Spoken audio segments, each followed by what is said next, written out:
نبی کریم صلی اللہ علیہ وسلم بدا قرآن شریف تلاوت کو د شپې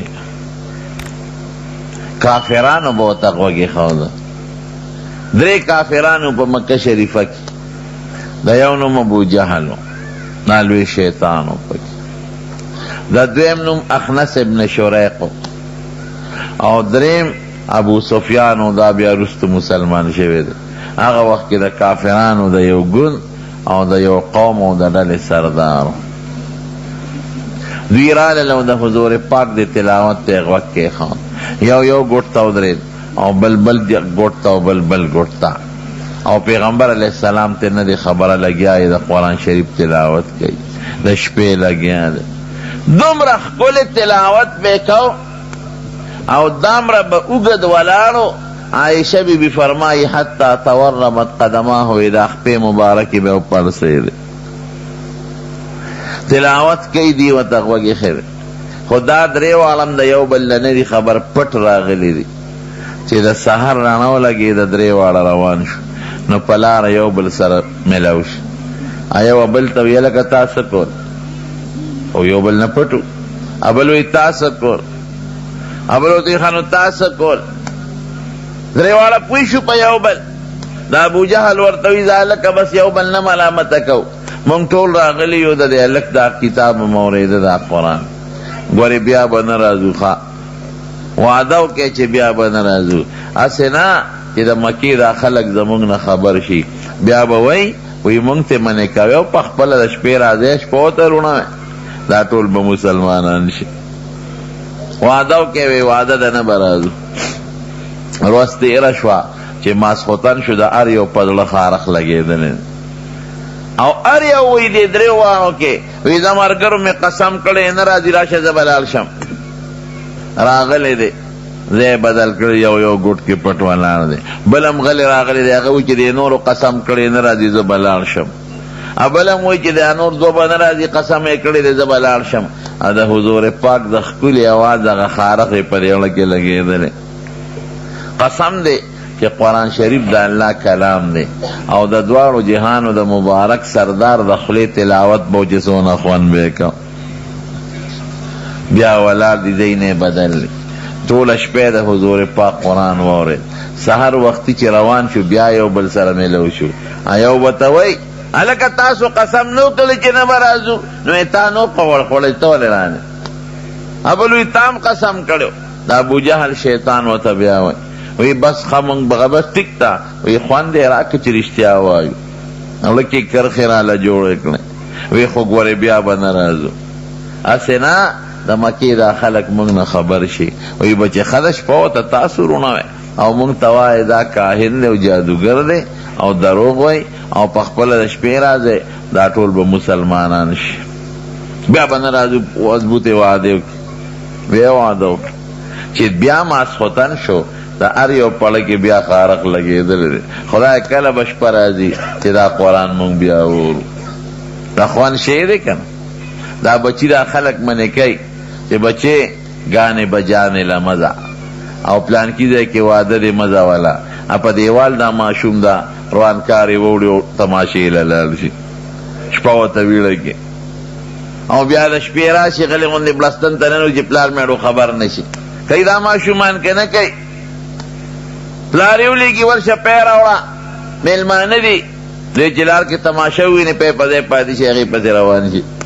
ناولی لکی خارخ لگی دی چی دا خو خشتم دیدار آواز دی شپیلیم دا پکی و باجم دا پکی او دا ڈول ڈنگم دی پکی بیا پزان چتا پیگی خشتا آواز پسی ارسڑی مدش لی نو دی بیار آلل اور یو دا سوچ کئی که دی مرگرو میں قسم کردی دی نبرازی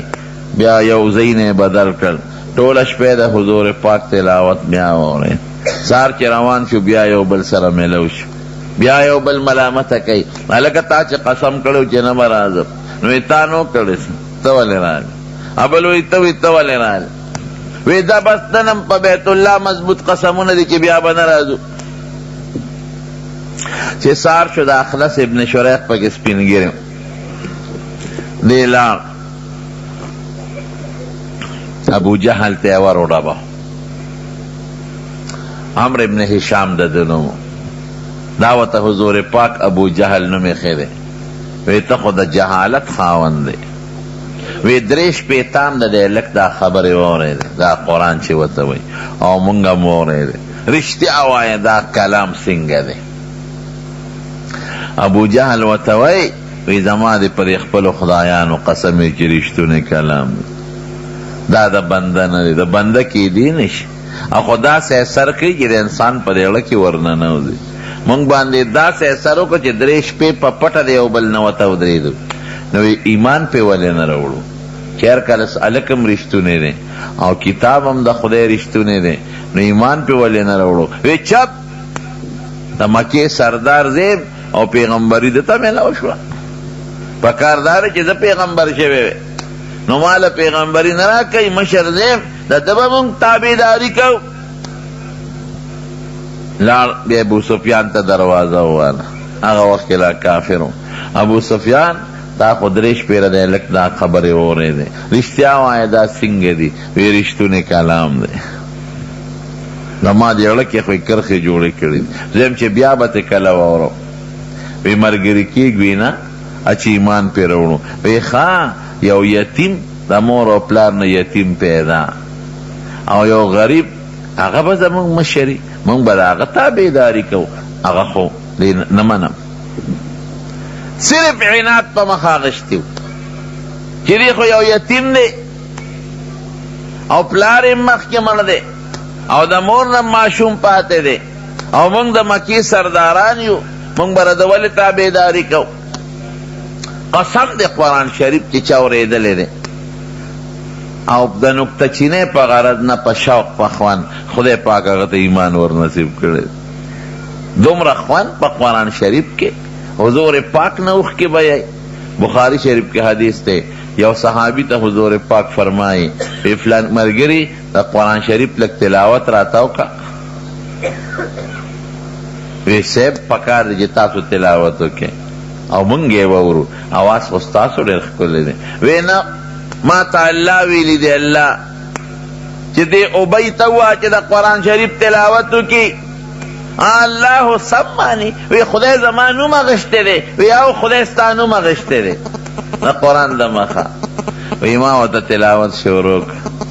فکیف اذا جئنا من کل امت بشهید وجئنا بک علی هؤلاء شهیدا وی د هر قوم نه مونږ یو ګواه راولو او پر قوم گوی کې چې دی ګناه کړی دا او دی ګناه نه ده کړی او تا به پر خپل امت ګواه کړو د الله رسوله ته به چې ما خو ته قرآن او دین رسول دی چا منلی دی او چا نه دی منلی وی چې دا آیت مې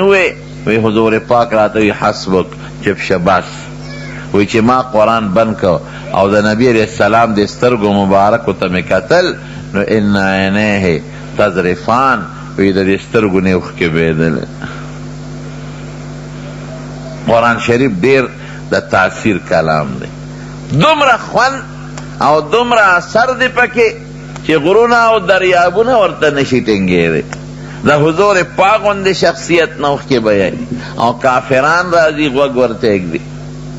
دا مشهور قاری صاحب دی قاری باسط صاحب عبدالباسط کیسټ به تاسو اورېدلي دی د مصر و مصر او بیا کویت ته تللی په کویت کې مړ دی او ډېر کارخانهدار مالدار سړی خدای پاک ښکلی اواز ورکړ هغه یو ځل په مصر کې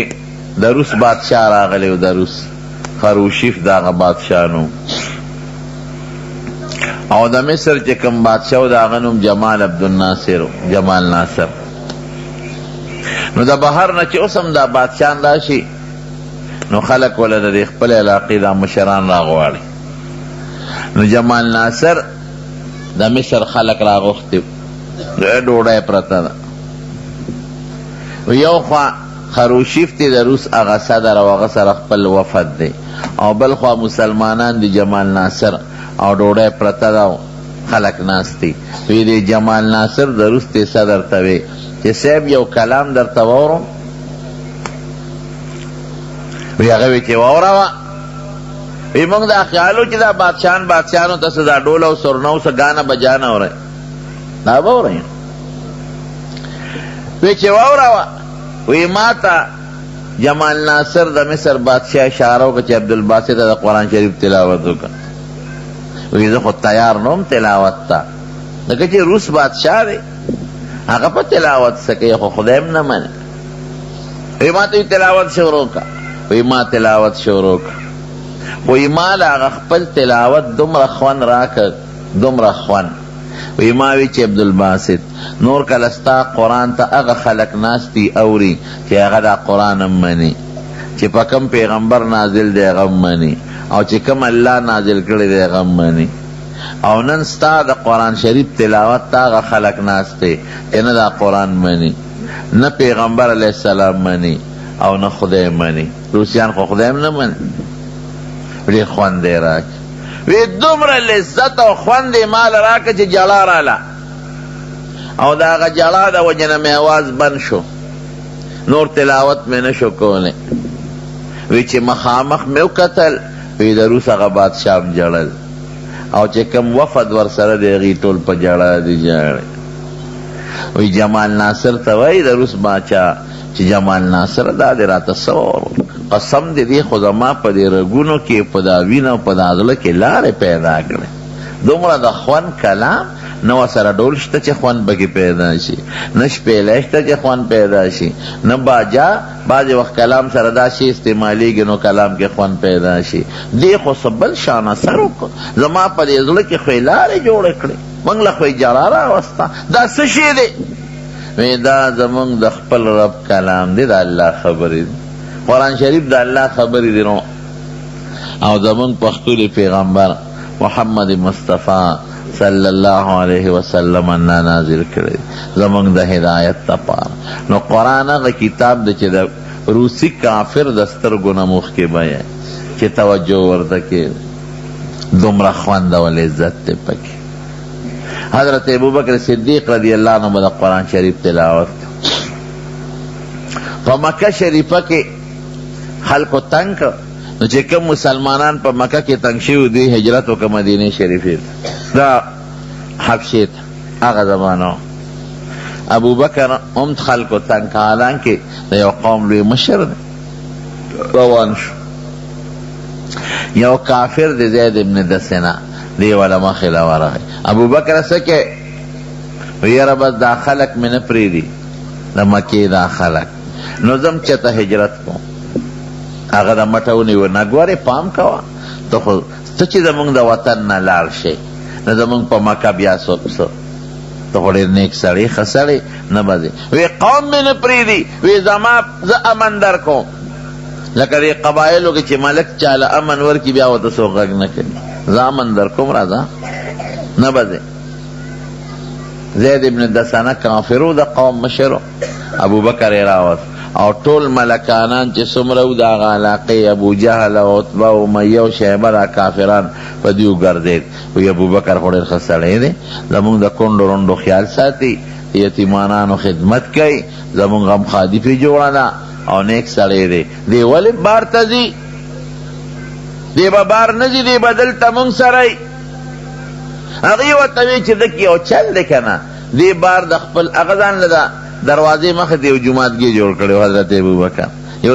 چبوتره غوندې ولو د ډبه وه، نو هغه به په دې قرآن شریف تلاوت کو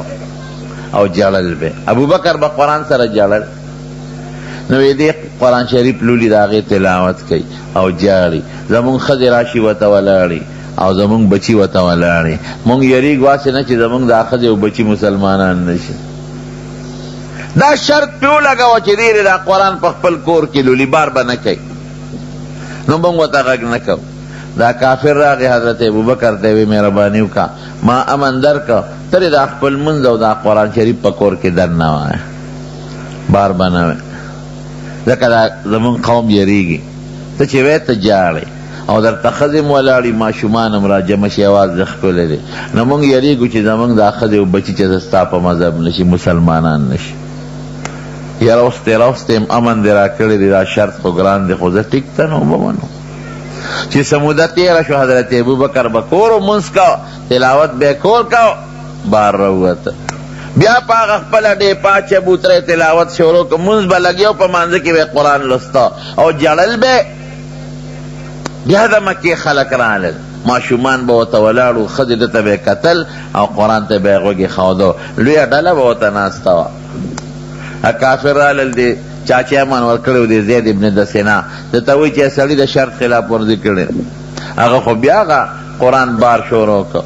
او بار راووت. ورشه منې که یار دننه خپل قرآن وی او یې مونږ بار نه پرېږدو. وله راغی ابوبکر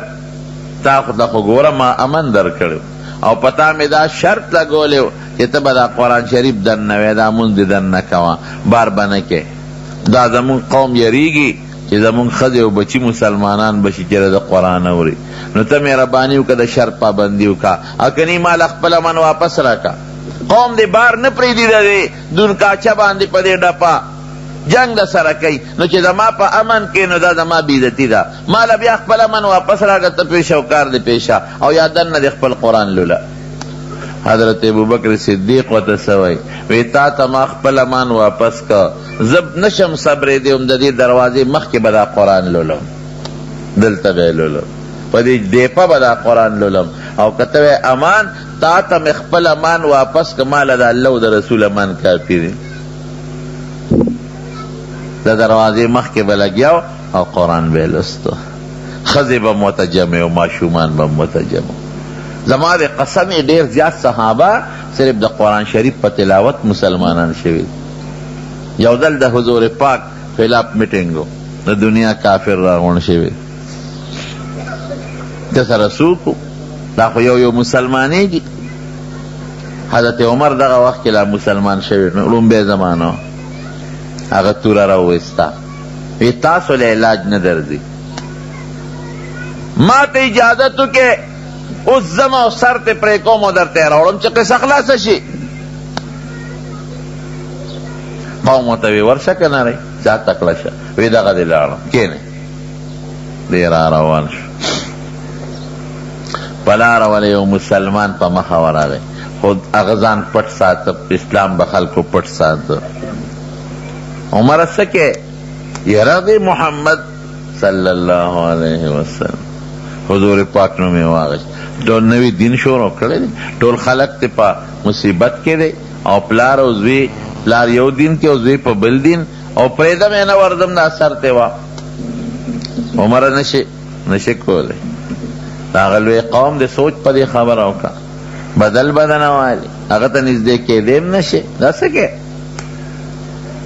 دې پې پیښ شو. وی تم جوړ صحابي شوي، دین دې پرېښی دی، توره ده پسې نه یې غکړه، وی مړه ما څه کې ورشه اوښې دې وګوره، اوښې دې خور دې دواړه مسلمان شوي دي، د هغه پسې ګرځې، د هغه د ډیوې رڼا ستا کور ته ننوتې ده، پیغور یې ورکړې. وی ښه نیغ لاړ اوښي له خور کره، د خور نوم یې فاطمه. چې ورغې هغې یو استاد راوستی و، حضرت خباب، او قرآن شریف یې ورته ښه او ځان پسې دروازه زنځیر کړې وه، دې بار د دروازې نه ودرېد، د قرآن یې واورېد. وایي دا خو رښتیا دي، زما خو اوښې هم د دې سړي په مذهب دی، مسلمان شوی دی، او خور مې مسلمانه ده. دروازه مضبوطه د تورې په هغه سټی واله ور لرکې، خور یې پیش شو. هغه استاد ته یې ویې ته د کټ لاندې پټ شه، تا باندې غزار په توره ونه کړي، او زه خور یم او دی اوښې دې مونږ به ورسره راکاږ. دی خو یې د کوټې کې دننه پټ کړ. چې وردنه وه حضرت عمر، نو اوښي سره مشت و ګریبان شو، او اوښې واو چې ته مسلمان شو، زه ستاسو پیغمبر پسې ځم وجنه مې، او تا زما خور هم بېدینه کړه، مسلمانه دې کړه، او ته مسلمان شوې، پرېږدم دې نه. دا خور یې په دا منځ کې شو، دا اوښې او دا رور یې خلاصول. عمر څپېړه اوچته کړه او د خپلې خور دې مخ له یې راوبروله، او دومره سخته څپېړه یې د خور له ورکړه چې د خور د دې مخ نه وینې ودانګل، او د عمر په مخ ور پرېوتې، کلک غزار یې ورکړ. هم د عمر خور وه. وی عمر لاس دې خلاص، چې څه دې خوښه یې کوه، توره در سره ده، زه مسلمان یم او زما د خاوند مسلمان دی، تکړه شه چې څه دې خوښه یې. مونږ دین قبول کړی دی، ایمان هم قبول کړی دی، او د بوتانو نه بېزارتیا کړې دی، اعلان هم کړی، بوتان هم نه دي پکار. چې د دې خور ته وکتل، د خور جړا ته وکتل، وینې ته وکتل، پړه کې رحم راغی. وی ښه تاسو څه وې ما ته ووایه شا مې. وی نه وایو درته ته خو پلیته کافر وی تاسو ما ته واوروئ واوروئ لغون سم وی وی نه وی لامبې باله به درته اورو وی ښه دی غسلخانې ته ننوت کوزی راواغېسته په ځان یې اوبه واچ حضرت خباب پیش و هغه استاد د کوټې نه بار راووت پیش و چې انقلاب خو راغی وی عمره زما د قسم په الله چې بېګا رسول الله مبارک ستا د ایمان دپاره دعا غوښتې ته د هغه مرګ پسې ګرځې نیکبخته او هغه د الله نه سوال کړی دی مسلمانانو ورته وی د الله رسوله د دې ابوجهل او د عمر نه ډېر تنګ یو د ابوجهل نوم عمرو ابن هشام و عمر او د ده نوم عمرو نو حضور پاک لاس پورته که اللهم اعز الاسلام باحد العمرین خدای دې دو عمر کې یو مسلمان کا وی بېګې دله دعا غوښتې ده وی ته راوړه ما ته واوروه د قرآن شریف هغه آیتونه یې ورته ولوستل او اتفاقا دغه آیتو هغې کې به حضور پاک د قرآن شریف تلاوت او صحابو ته عقیدې ښولې او هغې وخت کې چې کوم اعمالو اسم لا نمونځ فرض شوی دی او نه روجه فرض ده او نه زکات د صحابو اصلاح به یې کوله دی روان شو دا اوښ هم دی خور هم ده حضرت خباب هم دی حضرت عمر هم دی چې څنګه ورغلل او په دروازه ورننوتل صحابه وی صاحب هغه د عمر راغی هغې خو مخکې نه پته مو چې پیغمبر علیه السلام پسې ګرځي قسم په خدای حضور پاک ډېر بهادر شخصیت بخاری شریف کې نن موږ یو حدیث وی یو صحابي زموږ د قسمې که د حضور پاک نه زیات بهادر موږ په مخ د ځمکه بل څوک لیدی صحابه وی هغه دی راغی وی دې خوا شی زه ورځم وی که په ښه نیت راغلي خو هرکلی به ورته ویم او که په بد نیت راغلي د ده په دې توره به تې سټ وه ورغې د دې ګریوان نه حضرت عمر ونیو دغسې عمر په څه نیت راغلی حضرت عمر وی چې د حضور پاک لاس زما ګریوان لره ورسېد وی قسم دی خولې رانه وبېدې فستو عرقا خولې رانه وبېدې په څه نیت راغلی وی ما وی چې د اسلام په نیت ایمان راوړم د خوشحالی نه چې په دا کور کې څومره مسلمانانو ټول وی الله اکبر مبارک شه عمره حضور پاک مبارک شه دعا دې قبوله ده خدای پاک ایمان ور نصیب که مسلمان شو یو څلوېښتم مسلمانو دی څلوېښت سړي او یولس ښځې له ده نه مخکې مسلمان شوي وی ده ته د فاروق لقب هم دغه وخت کې میلاو شو څنګه وی د الله رسوله دا دین حق دی وی یو ته حق پیغمبر یو نو وی دا پټ ولې ناست یې د بیت الله مخکې ولې ښکاره اعلان نه کوم وی لا ماته د الله حکم نه دی شوی وی زه خو پې ورغلم خلک کافر پته مه دي چې اوس به د حضور پاک سر راوړي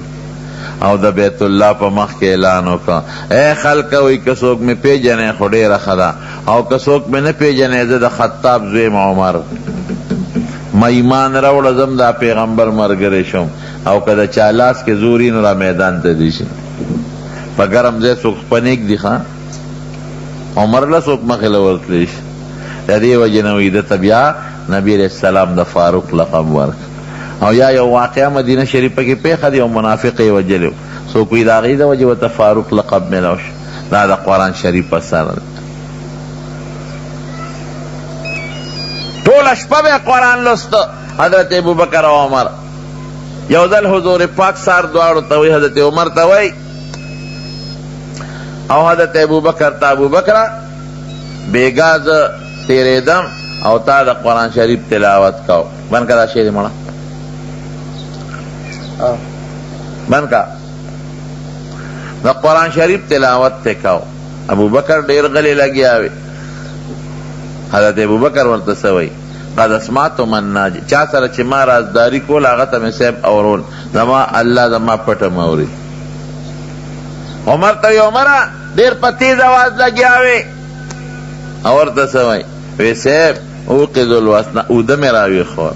اوترېدو او شیطان مې شاړه حضرت نبی علیہ السلام مبارک ورته فرمایي ابوبکره ته لږ اواز اوچت که خلک په زوره وایه چې بل څوک هم ده نه فایده والي که واوري عمره ته لږ ښکته که چې کم سړی بیمار دی مریض دی تکلیف دی چې هغه ته ضرر نه ګوره د شپې به تلاوت کو بیا ورته نه وایي چې دا د شپې تلاوت ولې کوه دا اثرات دي د قرآن په زړه قرآن ډېر د اثر کلام دی او ډېر لوی تاثیر دی پکې خدای پاک دې مونږ تاسو جنت ته بوتلېږي داسې غلې غوندې مینه مو وایي لکه چې دنیا نه مړه نه کېږي مونږ به بشیر ته وایو چې شاه بشیر جانه نعتونه وایه او موبایل دې جیب کې واچوه دا موبایل ډېر خوښ دی دا به ولې نه خوښ نن سبا د جنکو خوښ دی نو ټول جنکو سره موبایل دی دا لوی فتنه نه دا موبایل هم لوی غم دی زمارونو خدای پاک چې مونږ تاسو جنت ته بوتلېږي نو په جنت کې به الله جنتیانو له قسم قسم څیزونه ورکړي بس دا یو جنتی په کور کې به څلور ولې بیږي یو د خشته او سوچه شاتو او یو د خشته ښکلې اوبو او یو د سوچه او پیو اعلی پی او یو د شرابو خو د جنت په شرابو کې به نه سرخوږي وي او نه پکې نشی یو صحابي تپوس وکړه د حضور پاک نه وی صاحب په وله کې خو خټي د جنت په دې وله کې خټه شته وی یو خټه پکې د خوا به مشک او عنبر به وی کاڼي پکې شته په ولو کې لاندې واړه کاڼي ډېر خوند کوي وی یو په دې ولو کې کاڼي هم دي هغه به یاقوت او هیرې او جواهرات او لال او مرجان به یو بل صحابي وی جنت کې دوړه شته وی یو دوړه هم پکې شته هغه زعفراني زعفران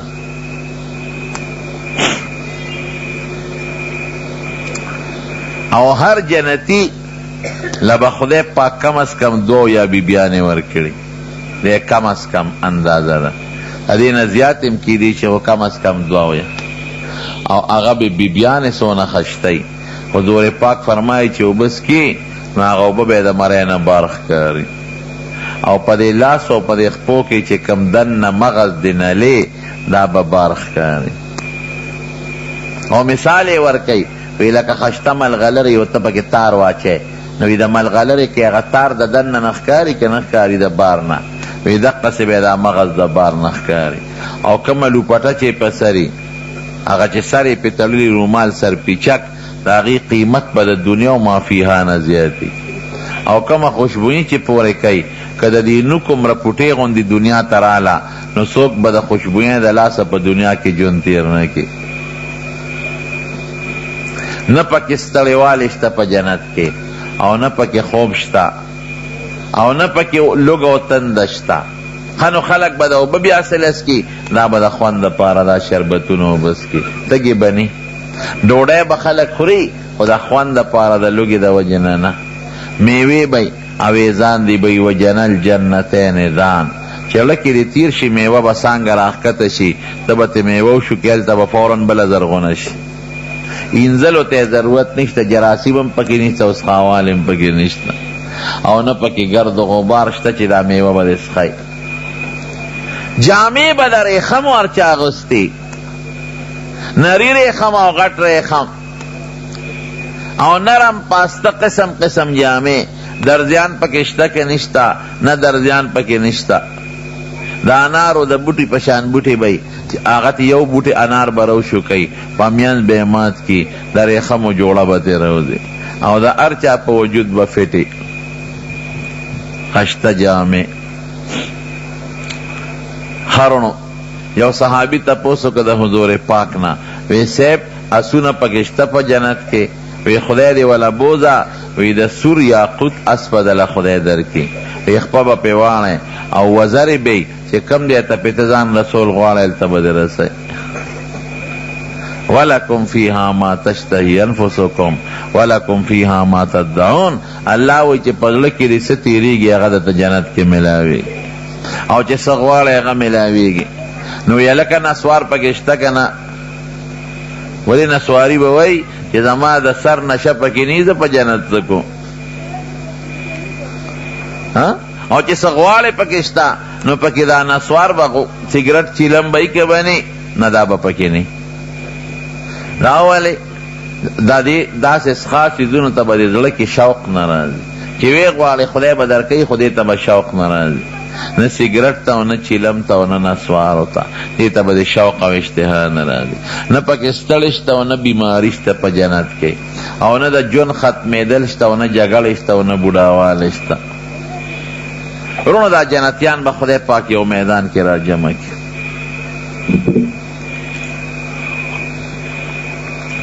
اللہ بوتوی وائے کنا جنتیانو سنیامت کے کمیشتا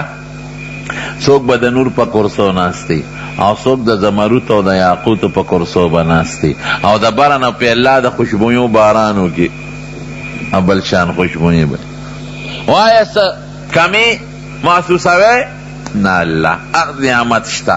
کس غوارو پر اب دستر کی چکم خواه رسیدل غوار رسیگی با وینا یو نعمت پاتے دے ملانا دے در کرنی اللہ غبسی نا اللہ بہت اخپل دیدارو کی زان بہت اوخائی وجوہ یوم ازن ناظرتن الى ربها ناظرہ دیبا اللوینی قسم دے تا اللہ پلیدو کے بدوم رخوان دی کہ ردین مخ کے پا جنت کے سمرا وقت تیر کری دا جنت اگا خوشحالے باتی دا یو سیکنڈ پا دیدار یہ دیش دا دنیا جنت کے شپنشتا دا دنیا دا یویفتے پا مقدار با جنتیان دا اللہ ملاقات گئے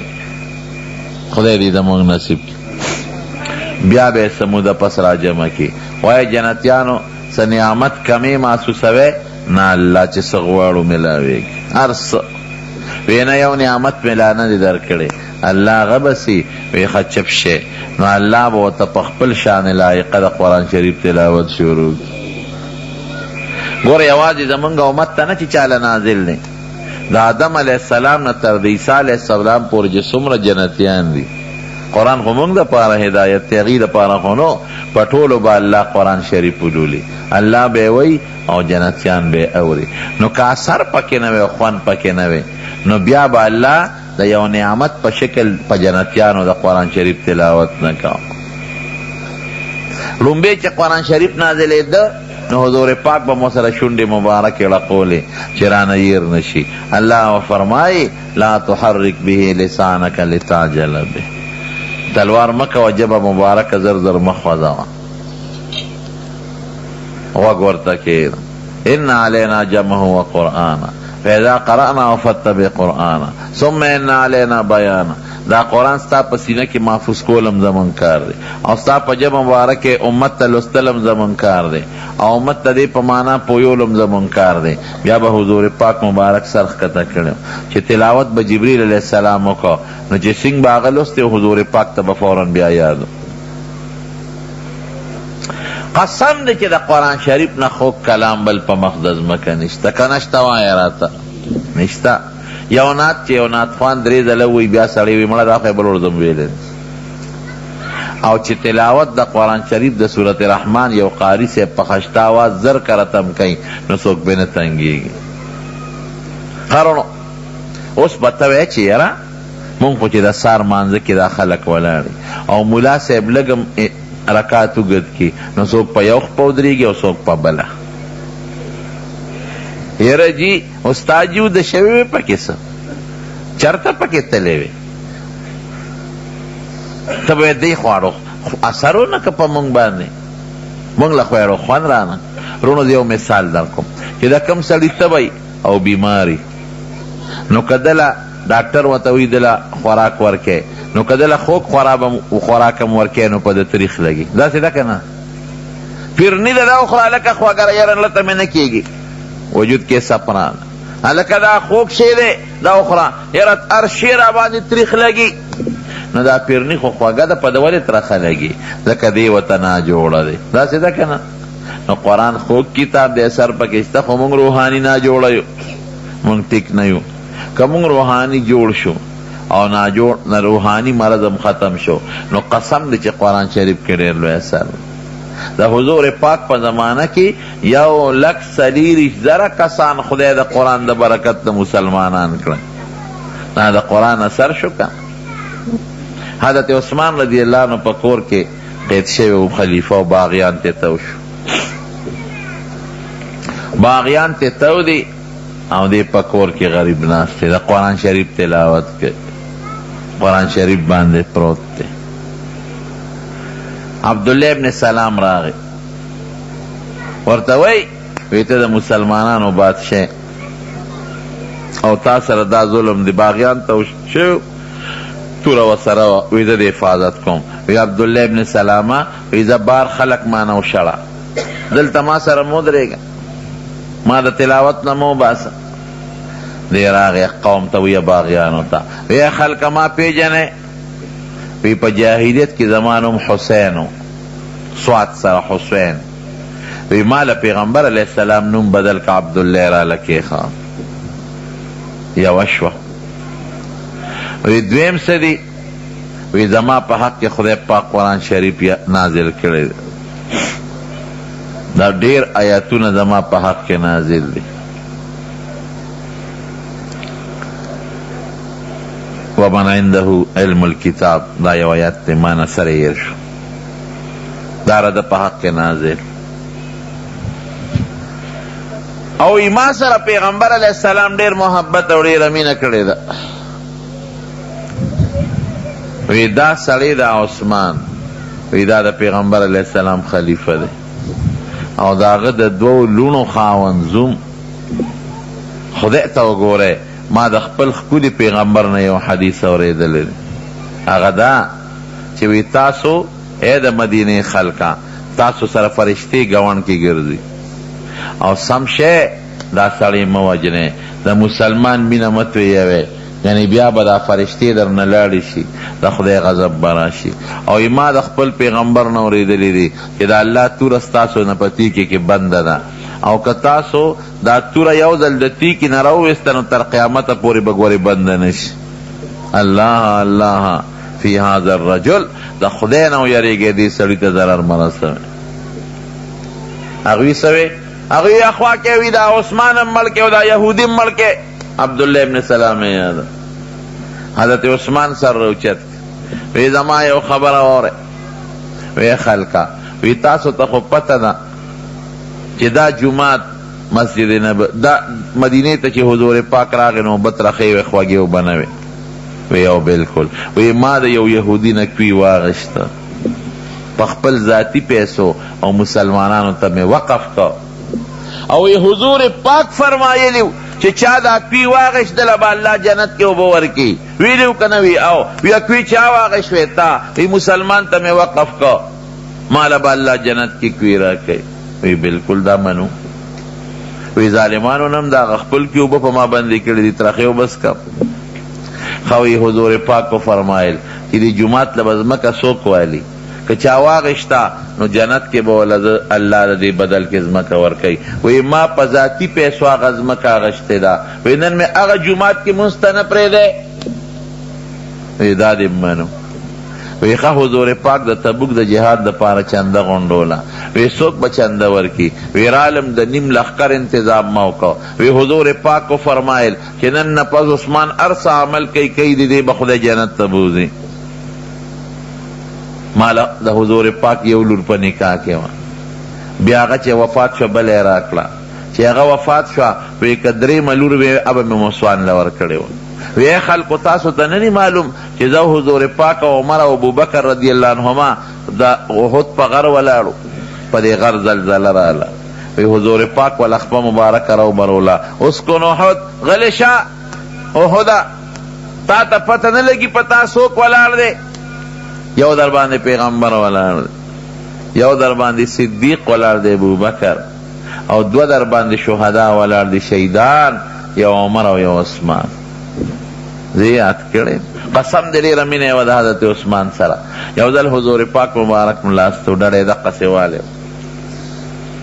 دې کې حضرت ابوبکر راغی هغې همغسې ډډه والی وه بیا حضرت عمر راغی هغې هغسې ډډه والی وه چې حضرت عثمان راغی زر دغسې کېناست او پر خپو مبارک وی صادر لاندې پورې خور حضرت عمر ورته وی صاحب وی ابوبکر راغی وی تاسو مغسې ډډه والې وه زر عالم هغه سم ډډه والې وه، او چې عثمان راغی نو زر کېناستی او زرم په خپو صادره وارکه دا ولې وی عمره د هغه چا نه ولې حیا ونه کم چې د اسمان فرشتې ته حیا کوي. نو ای باغیانو وی حضور پاک د احد د غر د پاسه نه دی ویلی چې غلی شه احده، یو در باندې پیغمبر ولاړ دی، یو صدیق او دو شهیدان، یو دیم ویلی دی وی اشهدو گواهان شه انی شهیدون زب شهید کېږم. حضور پاک ما ته یو وصیت کړی دی چې یو کمیس بدل الله در کوي، ګورې که څوک یې درنه په زور وباسي چې درنه چا پرځی اونه باسي، که په زور درنه چا وویستیک ته خو پرځا به چاله نه ورکوي. د خلافت کمیس گوان شه زه به شهید کېږم شهید کېږم شهید کېږم، ځان ته اشارې کولې وي ګوان شه. هغې باندې اثر نو هغه باغیان راغی د قرآن شریف تلاوت ته بیا کېناست، تلاوت کوي. باغیان پې ورننوتل او د قرآن شریف د پاسه شهید کړ، وینې په قرآن د پاسه پرېوتې. اوس هماغه قرآن په استنبول کې په ترکیه کې پروت دی. قرآن خو ډېر خوږ کتاب دی، د صحابو زنکدن په قرآن ہوتے دی، ډېر مؤثر او د تاثیر کتاب. د قرآن شریف دا څونه اثرات دي، څومره کربونه خلق په مخ د ځمکه مسلمانان دي، دا د چا د برکت نه؟ دا د قرآن د برکت نه. د حضور پاک په ژبه به لوستی کېده او د الله کلام دی. جبریل علیه السلام به راوړه، دی غټ اثر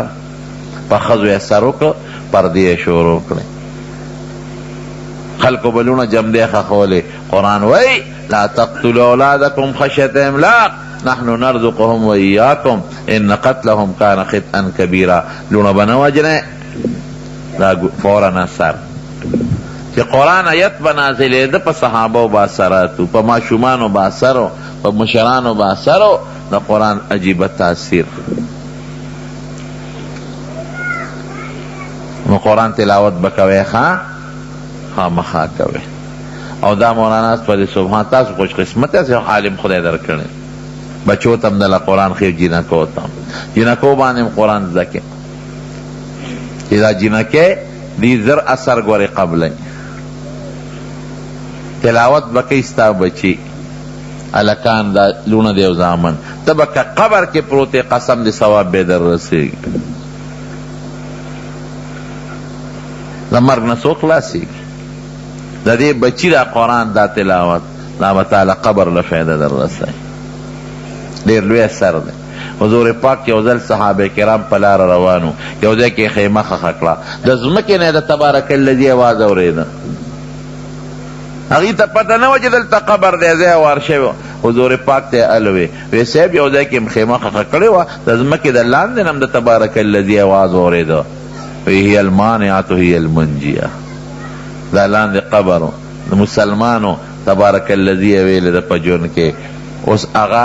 حدیث کی راضی وی په مړی د پاسا پر انسان به وزر خوري کی او د الله د عذاب نه به بچ کی.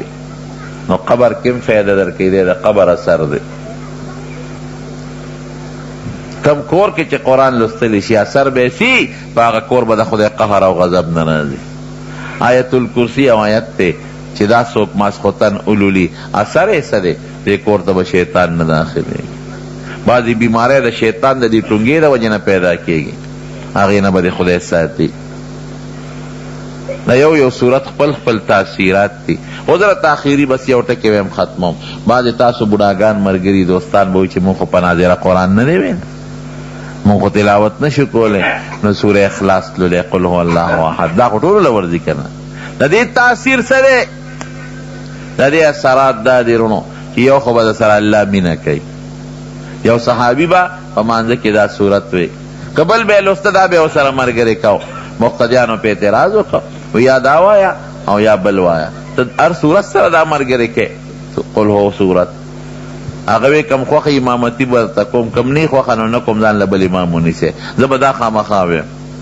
حضور پاک ته الوی، حضور پاک ورته وایي ته ولې دا سوره اخلاص په هر لمانځه کې هر رکعت کې لولې، که بل صورت هم لولې دا ملګري کې. وی انی احبها، دا الله صفت دی زما ورسره ډېره مینه ده. وی ان حبک ایاها ادخلک الجنه، وی ردی صورت دا مینه بر جنت ته ورسوي. چې 3 ځله د سوره اخلاص ولوس الله به د ټول قرآن شریف د ختم ثواب درکړي، او چې 10 کرته دی ولوس الله به جنت کې محل دله درکړي. دا د سوره اخلاص تاثیر. نو دا خو ټولو له ورځي که نه؟ دا لولی خرو کمه سینه کې چې د خدای قرآن پروت دی هغه سینه مبارکه ده. اشراف امتی حملت القرآن و اصحاب اللیل. حضور پاک فرمائی کہ زما امت کی بہترین خلق اگر جی سینہ کے قرآن پروت تے. نو قرآن دا تاثیرات و بیان میرا تننو دا دا قرآن شریف اثرات دی. دا یو صورت خپل تاثیر دے، دا یو آیات خپل اثر دے، او دا قرآن شریف خپل اثرات دی. نو جنکو تم آئے اولکانو تم خواہ دا پزده که دا دی ماشومانو دا پارم فیده دا، او کتاسو ملشوی قبر کے پراتے فیده بیدر رسیگی. مولانا فضل سبحان صاحب د خدای عمر دراز ورکړي، او دغه ماشومانو چې دا ختمونه وکړل کالکان دي که جنکې دي، الله یې د مستقبل خیر او برکت نصیب کړي، او الله ستاسو دا کلی ستاسو علاقه په قرآن پر رڼا باندې روښانه کړي. واخر دعوانا ان الحمد لله رب العالمین. دعا وکړه. الحمد لله رب العالمین والصلاة والسلام علی سید الانبیاء والمرسلین وعلى آله و اصحابه اجمعین. الله دا ما چې سوې خدای مال او دې مرګرو له پیمل راکړي. الله موږ د قرآن پر رڼا باندې روښانه کړي. مولانا فضل سبحان صاحب په عمر کې او په علم کې نور مزید برکت واچي، او دا کوم ماشومانو چې ختمونه وکړه الله دې ځوانۍ نصیب کړي او ته کامیاب لوی کړي. مجلس کې چې څومره ملګري دوستان ناست دي الله ته زموږ نه راضي شي او د دواړو جهانو خیرم نصیب کړي. الله دا مدرسه په دین باندې آباده کړي او دې مدرسې غیبي اسباب پیدا کړي. دې مدرسې سره مینه کوئ او محبت خامخا ساتئ او تعاون مو سره کوئ